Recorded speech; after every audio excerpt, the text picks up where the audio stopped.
Hi guys, long time no see and welcome back to the channel. Today I'm bringing you a video on an insane Prismatic Warlock build that utilizes as many buddies as possible. So first things first, we are obviously going to be using Getaway Artist. What this does is consuming our Arc Grenade grants us an Arc Soul. We are also going to be utilizing the power of Bleak Watcher, which means when we consume our grenade it's going to pop out a stasis turret. In the spirit of using buddies, we're using the Hellion aspect, which will bring in a solar buddy, solar mortar, whenever we cast our rift. In this case, it's going to be Healing Rift. However, in the background footage, you'll see I'm not using it, but it was brought to my attention that No Time to Explain also pops in you could count it as a buddy, I'm not really sure.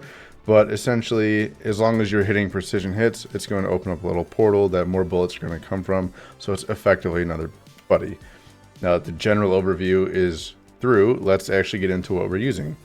Subclass wise, we are of course using Healing Rift because that just helps our survivability. I am personally a big fan of Burst Glide, although you can really utilize whichever you're most comfortable on. We're going to be using Arcane Needle because this gives us 3 melee charges, as well as it applies a darkness debuff Unravel to the enemies that we hit. Then, in order for our Getaway Artist to work, we have to use the Arc Grenade, so Storm Grenade it is. As I've already said, the 2 aspects we're using are going to be Hellion, so that we spawn in a Solar Mortar when we cast our Rift. Then we're going to be using Bleak Watcher, so that when we consume our grenade, it's going to pop out a stasis turret. That stasis turret will apply more darkness debuffs in the form of Slowed and Frozen. To get into the fragments, the first thing we're running is Facet of Courage. Your Arc, Solar, and Void abilities deal increased damage to targets afflicted with darkness debuffs.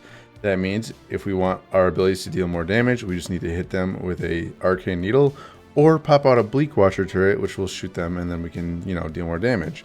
It's important to note that this says Arc, Solar, and Void abilities deal increased damage to targets afflicted with darkness. So our darkness, like the turret itself, our Arcane Needle itself, it isn't going to deal more damage.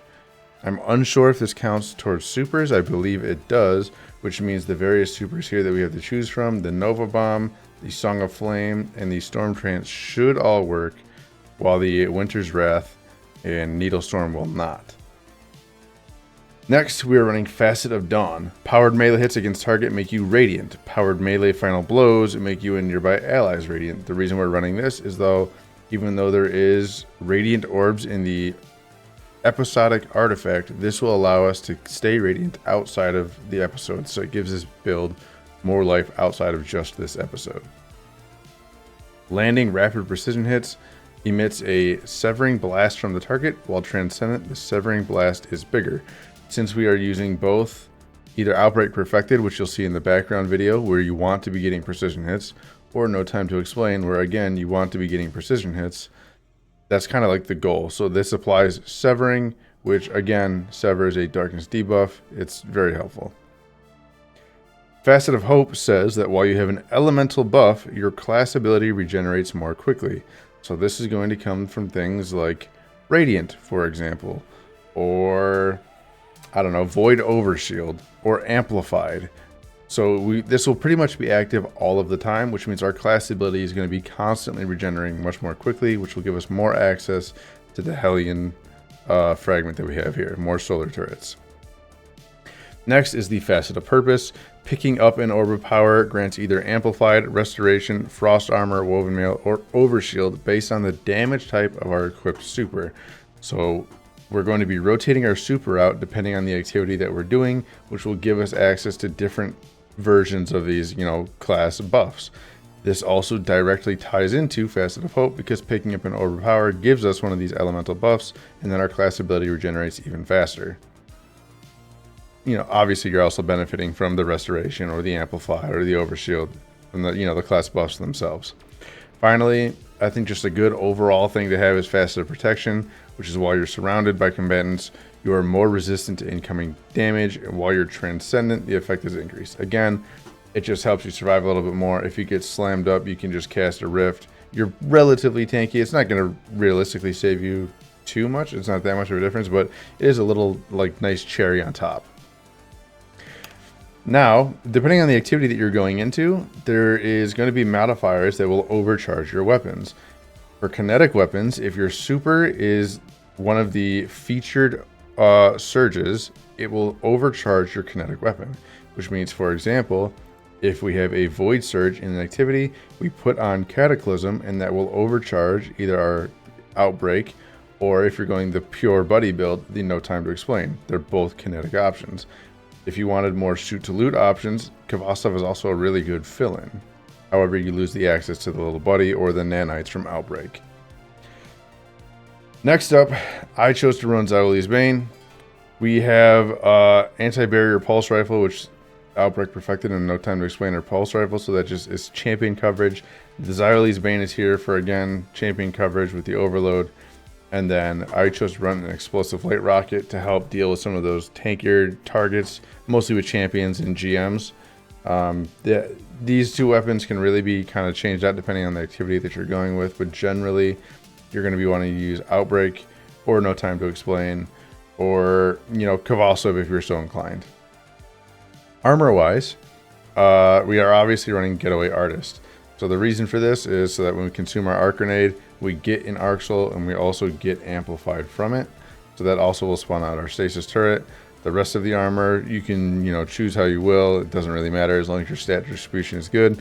I opted for Tier 10 Resilience, of course. This should be a staple across all PvE builds no matter what.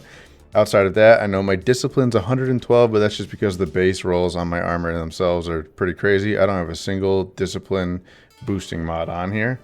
So that's just how it turned out for me. Outside of that, recovery is always really nice. Mobility, not as much. Intelligence is okay, but you're going to be getting your super back pretty quickly anyways. And then strength doesn't really matter all that much. Mod-wise, if we look in the helmet here, I am running a heavy ammo finder and heavy ammo scout. If you didn't know, kinetic exotic primary weapons have a higher rate of spawning heavy ammo. This just increases the heavy ammo, as well as giving some to some of your allies. And then since I am using a kinetic weapon, I have, of course, running Kinetic Siphon to get more access to those orbs of powers, which filters into the build even more.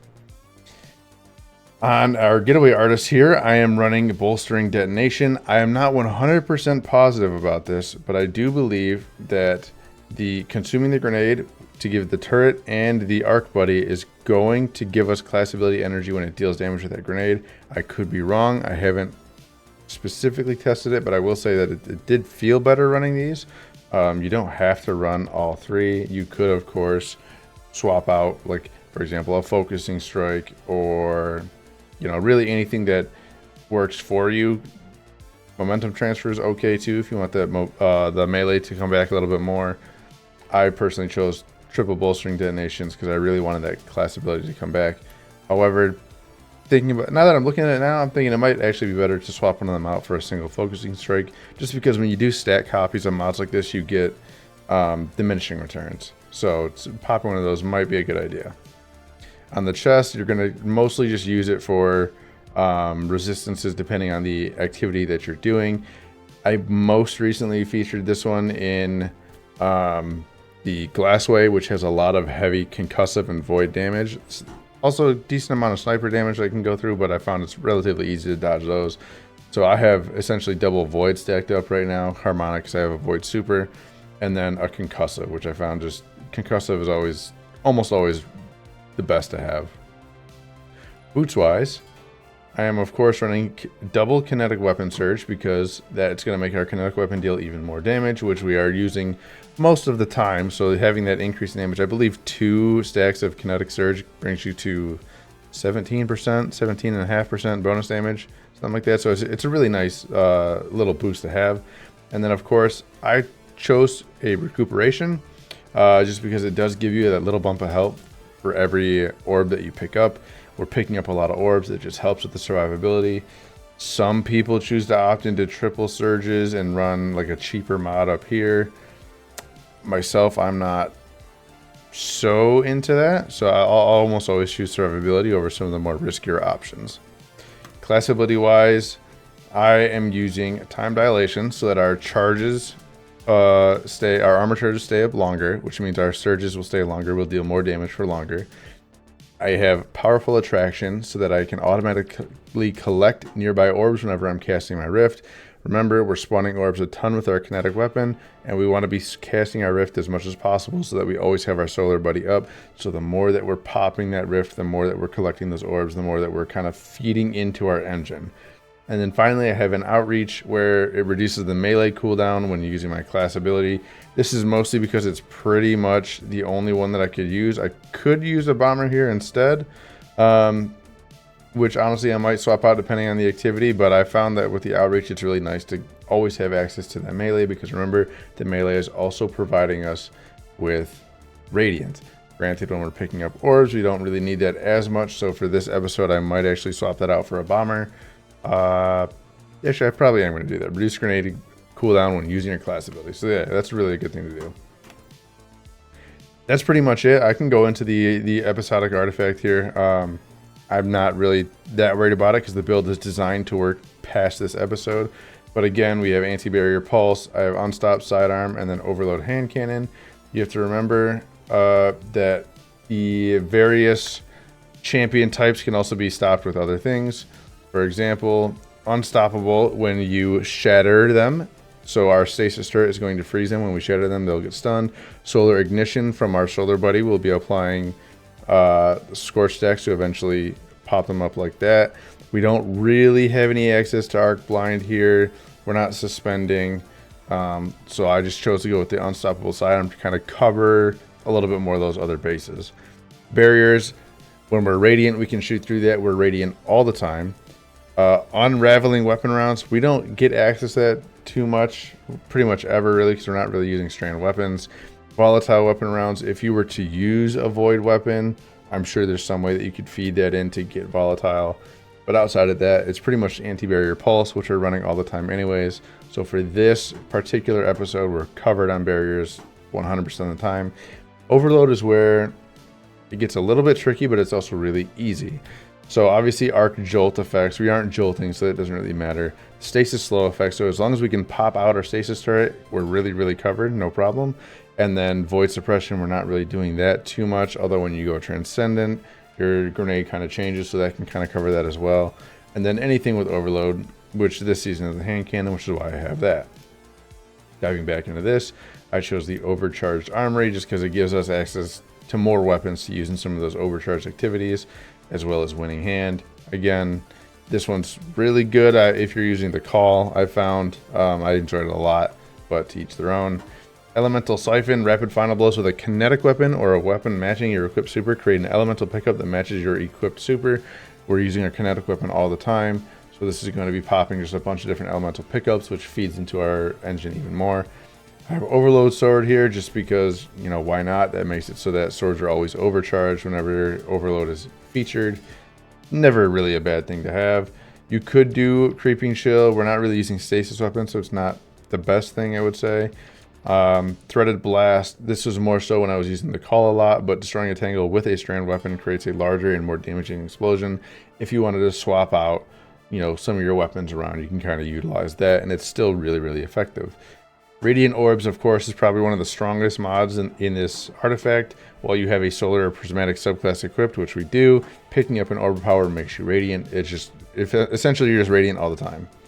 Galvanic armor, when you have an arc or prismatic subclass equipped, incoming damage from combatants is reduced while amplified. Remember, when we're consuming our grenade, we are getting amplified from Getaway Artist, so this is essentially just making us even tankier to go.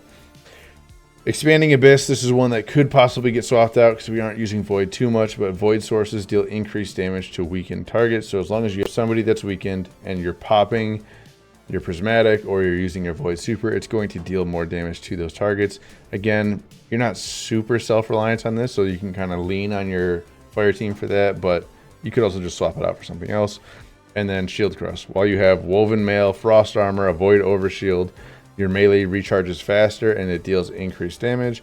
And then while you're amplified or radiant, which you should be both all the time, your grenade recharges faster and deals increased damage. So essentially your grenade will be up even more.